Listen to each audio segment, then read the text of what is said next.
Well, welcome to Impact Moment. I am Pastor Donna from Impact Church, located in Aurora, South Dakota, which is right near Brookings, South Dakota, if you're familiar where that's at. Today we are in the third week of our book, Surprise the World by Michael Frost. And we are in chapter 3, and it is all about blessing people. How do we bless people? And some really fun ideas on things that you might not have even thought about on blessing people. So remember last week we had given you a goal to bless 3 people in this coming week. And if you haven't done that, no worries. You still have time to do all that. So especially for this coming week, because now we're going to be talking about the different ways that we can bless people. So let's get started. So basically the author, Michael, he writes that there's a basic general rule of blessing others. And he writes, and this is what we talked about a little bit last week, bless at least 3 people this week, but have at least one of those people be a member of your church and one not be a member of your church. Okay, so that's his general rule for blessing others. But I wanted to get into some fun facts for you too. There's many different types of meanings for the word blessing or to bless. And I just wanted to give you kind of the history of where it started from. So really with Old English, we have the word blessian, and trust me, I'm probably butchering these words, so bear with me.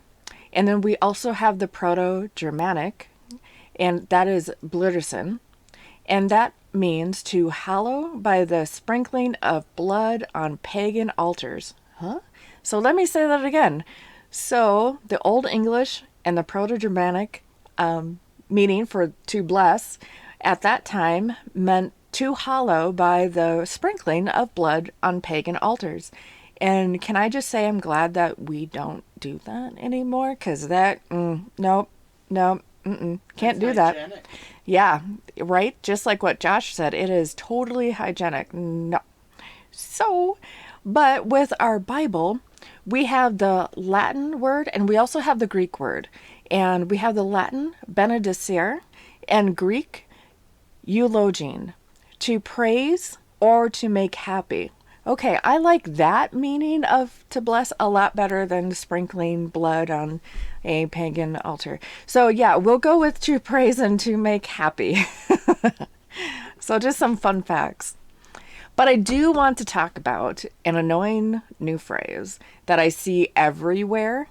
It's on t-shirts, it's on window vinyls on their cars, it's everywhere. And it is hashtag blessed. Hashtag blessed. Okay, so that's great. Totally great, because yes, you are blessed because you are a child of God. But really, the focus on blessing should be always on others, not just on yourself. So while it's totally okay to say, yep, hashtag blessed, but really need to focus on, well, how am I blessing others? That's the true meaning and true goal of being blessed. So just keep that in mind. So Michael Frost, he adds some really helpful tips on how to bless others. So here's the first way.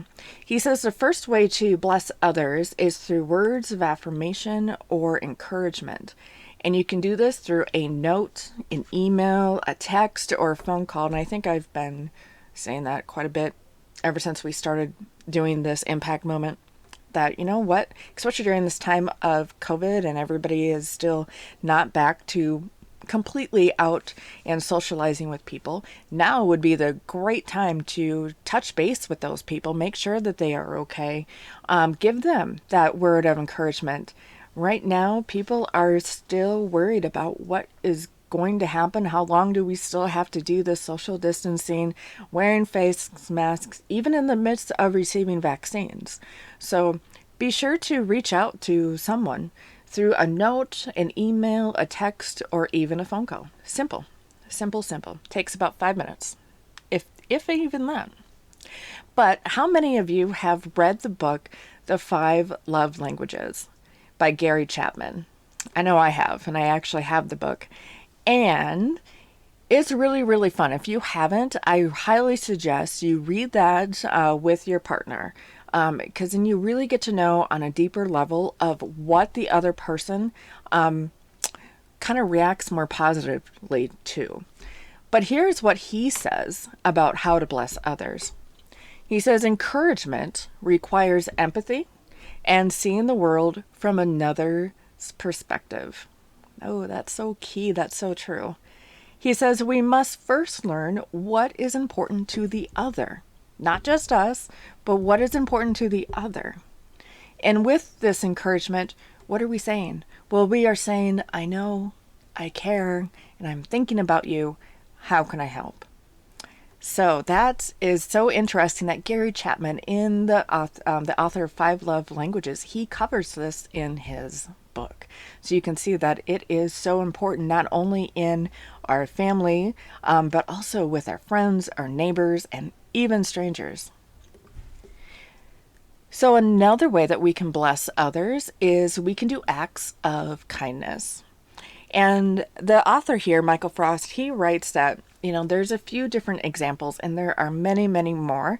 And if you have thought of more ways, why don't you comment that below? That would be great. But he gives some examples here, and he says mowing a neighbor's yard. That's always a good one, especially people that are not able to get out and to do it themselves. Mowing a neighbor's yard, babysitting an exhausted couple's kids. I think we all know some people either in our lives or within our streets that could definitely use a babysitter and have a night off. So consider that. Or you can help a neighbor move into a house in your street. I mean, that would be fun. Grab a box and, take it on in. When I moved to Slayton, Minnesota, I had a lot of help. So, and it was from strangers I didn't even know, but they're like, oh, moving truck? Okay, we'll help. So it was great. It was very much appreciated. Many hands makes quick work. So we really appreciated that. But he also says it is not only a way to bless others, but we also get in return a blessing from blessing others. He says it blesses your soul, and it also helps to create a very strong bond with the person that we are helping or trying to bless. So always keep that in mind too. Another way that he gives is that we can give gifts as a way of blessing to others. Now, this is not just for a birthday or Christmas or Mother's Day or Father's Day or whatever, but it can be totally random too. Might not even be a reason at all, but just keep in mind that the gift too does not need to be expensive or flashy or anything like that. It can, in fact, just be another way to show someone, hey, I'm thinking of you. And so what are some good gifts? Well, a gift basket with food, a gift basket with different books, if you know what that person is into, even puzzles. Flowers are always a nice touch. So if you think of any more gifts you can give or gifts that you've given others in the past, comment down below, and I would love to see what you've given in the gift area, and maybe I can take some of your ideas and use them myself. But the author always writes too. He says there are some things to be cautious of when we are trying to bless others. So I imagine him holding up a sign that says, warning, warning, before you go on, we have to have this disclaimer here. But there's two main rules. So the blessing should always be freely given. So don't expect the person to just auto-convert to Christianity because you've given them a food basket. So it doesn't always work like that. And the blessing should feel like a blessing and not a manipulation to force a person to do something to you or for you in return. Okay? So those are the two rules of our warnings. Okay? But let's go back to what the Bible says. So what does Apostle Paul say about blessing? Well, we can find that actually in Philippians chapter 2, verses 3 and 4. So he writes, do nothing out of selfish ambition or vain conceit. Rather, in humility, value others above yourselves, not looking to your own interests, but each of you to the interest of others. So I think Apostle Paul would be really annoyed too with that hashtag blessed stance. So because he's saying it's not just about us, it's about the others. So that's our real goal, is to bless others. And last week we were talking about the Roman emperor during this time, Julian. So this is what Julian could not understand when he saw Christians, who he called atheists, remember, that they're doing all these nice acts and trying to bless people, but they're expecting nothing in return. That doesn't make sense to Julian, because he was trying to tell his people, no, you only do good for these peasants, these common people, in order for them to continue to follow our rule. So very manipulative on his part, and not at all a true blessing.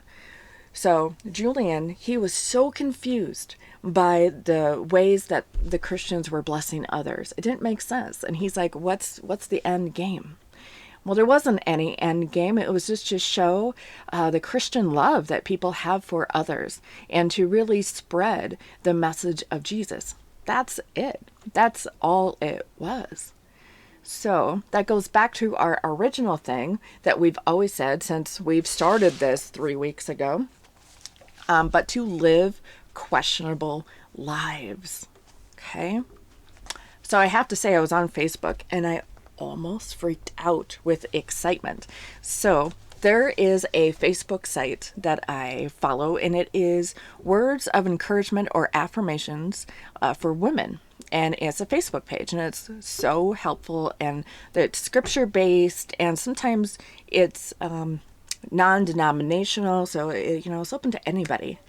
But the meme or the post that was on this site this week, crazy, but it said, goal: make others want to know God because of how I live. That's exactly what we've been talking about in this study for 3 weeks with this book. How do you live a questionable life so that others want to know God from your actions? That is what this is about. So I thought that was such perfect timing, because we've been hounding this, especially for the last 3 weeks, and it's going to continue. So make that your goal this week. Make others want to know God because of how you live. Nice. So my question for you next week is going to be, who did you bless this week? Was it 3 people? Or was it more? Or was it less? Any number is fine. So just kind of be prepared for that question next week. But in the comments below this week, if you could let me know who in your life blessed you unexpectedly, something that you were not expecting, something that just really touched your soul and you felt blessed. So who in your life did that? What was the situation? What did you get? So, yeah. And how have you been a blessing to someone? And what did you do? So write all that in the comments below. But also, within the 3 different ways that Michael Frost gives us for how to bless somebody, so we have encouragement, we have acts of kindness, and then we have gift giving. Okay, so those 3. So which of those types of blessings is the most comfortable for you? Because not everyone is going to feel comfortable doing an act of kindness, because sometimes we don't always know what that person is really wanting. But don't forget, it's always okay to ask too. How can I help you? How can I help you? Or like, hey, I've got a free afternoon. Do you need anything? I can come right on over, so. And also some people might not be good with gift giving too. So which one of those blessings are you the most comfortable with? So we have encouragement, acts of kindness, or gift giving. Okay. So I'm excited to see your comments below, and I would love to be able to have that interaction with you down below. But that's really it for this week. And next week we are still in the book, and we are going into chapter 4, And again, you can get this book if you haven't already, and if you would like to. It's a quick read. It is so thin. It's a very quick read, but it's very inexpensive too. It's about $8-9 on Cokesbury.com or even Amazon.com. So check out the book if you haven't already. So I will see you next week. You can always find us right here on Fridays on Facebook and YouTube. So have a blessed rest of your week. Thanks.